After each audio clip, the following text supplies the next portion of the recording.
అందరికీ welcome to smiley world. ఈరోజు మరొక ఇంపార్టెంట్ అయిన అప్డేట్తో మీ ముందుకైతే వచ్చేసాను. కొత్తగా 71,380 నూతన పింఛన్ల పంపిణీకి అయితే ప్రభుత్వం రంగం అయితే సిద్ధం చేసిందండి. ఈ కొత్త పింఛన్లను జూన్ 12న అయితే పంపిణీ చేయనున్నారు. ఈ పెన్షన్ గురించిన వివరాలేంటో పూర్తిగా ఈ వీడియోలో అయితే చూద్దాం మనం. ఎన్టీఆర్ భరోసా పథకం కింద కొత్తగా 71,380 స్పౌస్ పెన్షన్లు అయితే రాష్ట్ర ప్రభుత్వం మంజూరు చేసిందండి.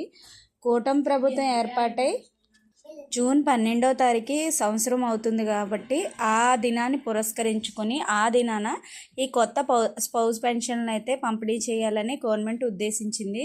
ఈ స్పౌస్ పెన్షన్ గురించిన పూర్తి వివరాలను అయితే మన ముందు వీడియోలో మీకు పూర్తిగా ఎక్స్ప్లెయిన్ చేశాను. మీకు ఎవరికైనా ఈ స్పౌస్ పెన్షన్ అంటే డౌట్ ఉంటే కనుక డిస్క్రిప్షన్లో లింక్ ఇస్తాను. ఆ వీడియో కూడా మీరు చూస్తే మీకు పూర్తిగా స్పౌస్ పెన్షన్ అంటే అర్థమవుతుంది.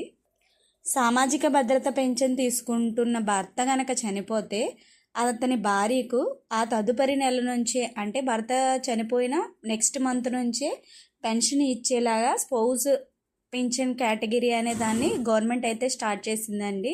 ఆ కేటగిరీలోనే ఈ 71,380 స్పౌస్ పెన్షన్లను ఈ నెల అయితే అప్రూవ్ చేసి పెన్షన్లు అన్నింటినీ పంపిణీ చేయనున్నారు.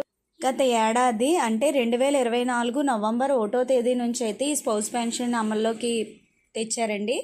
అయితే ఈ స్పౌస్ పెన్షన్ కేటగిరీని 2023 డిసెంబర్ 1 నుంచి 2024 అక్టోబర్ 31 మధ్య ఎవరైతే ఈ విధంగా చనిపోయారో వారి భార్యలకు స్పౌస్ పెన్షన్ అయితే అప్లై చేసుకోవడానికి గత నెలలో అప్లికేషన్ చేసుకోవడానికి అయితే ఛాన్స్ ఇచ్చారండి. ఆ విధంగా అప్లై చేసుకున్న వారిలో ఎలిజిబుల్ వారందరినీ ఫిల్టర్ చేసి వారికి ఇప్పుడు ఈ స్పౌస్ పెన్షన్ కేటగిరీలో జూన్ 12వ తారీఖున అయితే పింఛన్ల పంపిణీ కార్యక్రమం అయితే ఉంటుంది. ఈ పెన్షన్ అయితే కనుక గత మే నెలకు సంబంధించిన పెన్షనేనండి. గత మే నెలలో అప్లై చేసుకుని ఏవేవైతే అప్రూవ్ అయ్యాయో అవన్నీ కూడా జూన్ 1వ తారీఖున పంపిణీ చేయాల్సి ఉన్నది.